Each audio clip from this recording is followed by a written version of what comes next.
I have done hundreds of screening calls throughout my recruitment career, and in this episode, I'm going to be breaking down a couple of ways that you can win a screening call and progress to the next stage of your job hunt search.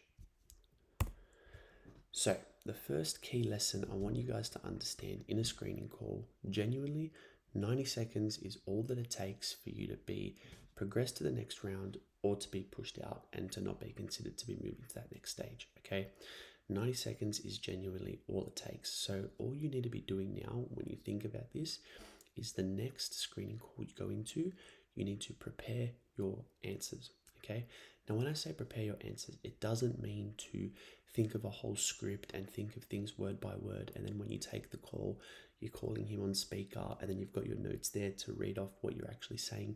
I'm not saying to do that at all. What I'm saying is to go into every screening call with a plan, with a little bit of preparation. And all this preparation has to be, as an actionable step, is every job you are applying for, genuinely think to yourself, one, what is it about that job that's making you attracted to apply for it?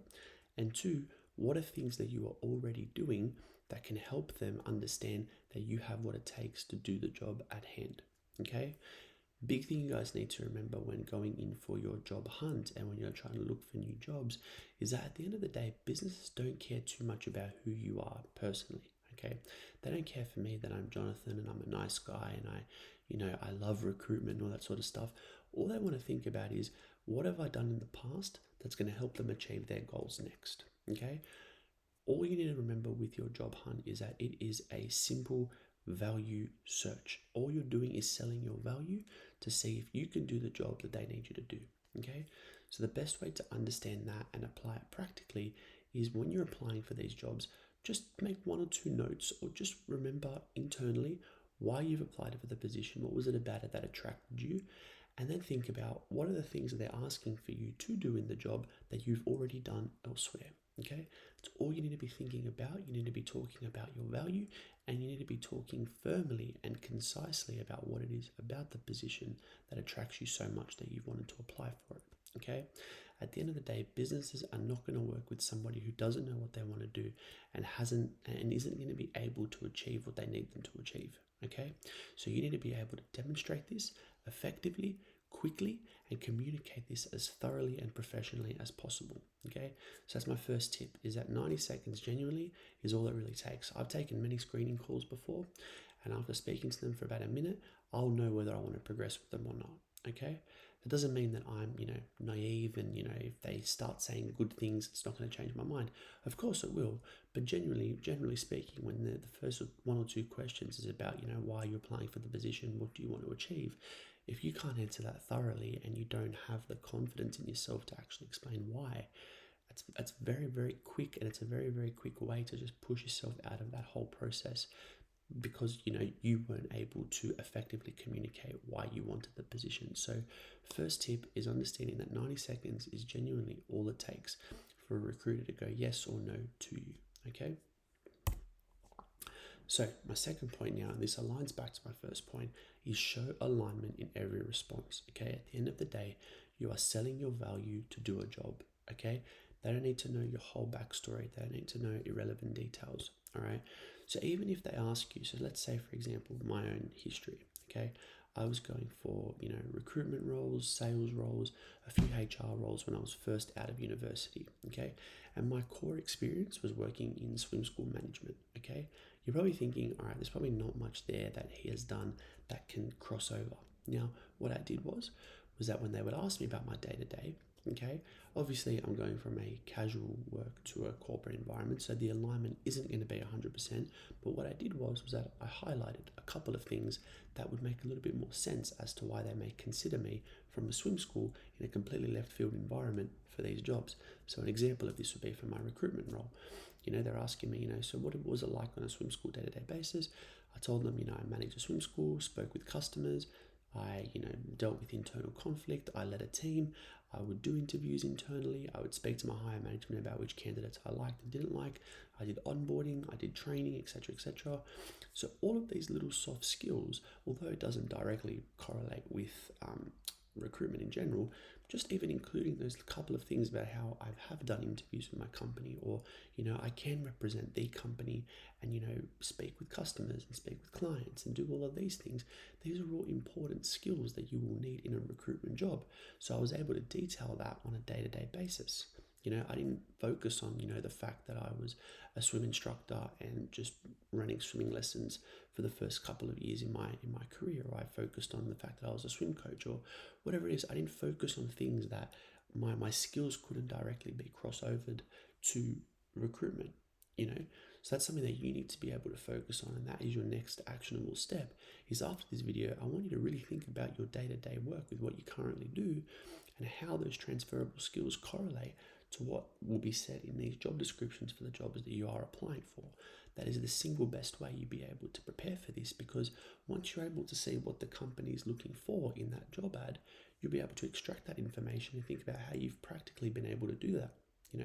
Even if you've only done maybe, let's say, 3 or 4 things, just answering this question in the screening call and being able to highlight that effectively and quickly is going to put into their head, okay, he knows he's done his research and he is what we're looking for. At the very, very least, providing these insights, you've pushed yourself forward to that second round of interviews. Okay, so make sure you are showing alignment in every response that you give, even if it's literally just about, what is it about this industry that excites you or something like that. Just show alignment. Be like, I've done this, I've done that, I've learned this, I've learned that. And you take those practical experiences, those objective experiences, and you demonstrate why that will help you go forward in the next step in your career. Okay? So very, very important to show alignment in every response. Okay, don't be talking about things that are not relevant, and that's something that you need to consciously think about in everything you say. Is this relevant to what they're after? Okay, so think about that when you go into your next screening call as well. All right, and thirdly, this relates back to my other 2 points. Companies want predictability. Okay, so a lot of people think you need the best resume, you need the best experience, you need everything that you do needs to be the best. Obviously, you'd rather be bad than not good. You'd rather be the best than bad. You'd rather be good than bad when you're doing these things. However, you don't need to be the best, especially if your track record isn't that. Okay, because then what's going to happen is you're going to try too hard to come across as the best. They're going to pick up on that, and you're also going to be making a lot of silly mistakes as you talk. Okay, because you're going to be so focused on trying to play this persona of being the best possible candidate that the more you talk, you're going to talk yourself into circles, and then you're going to think, what the hell is this guy saying?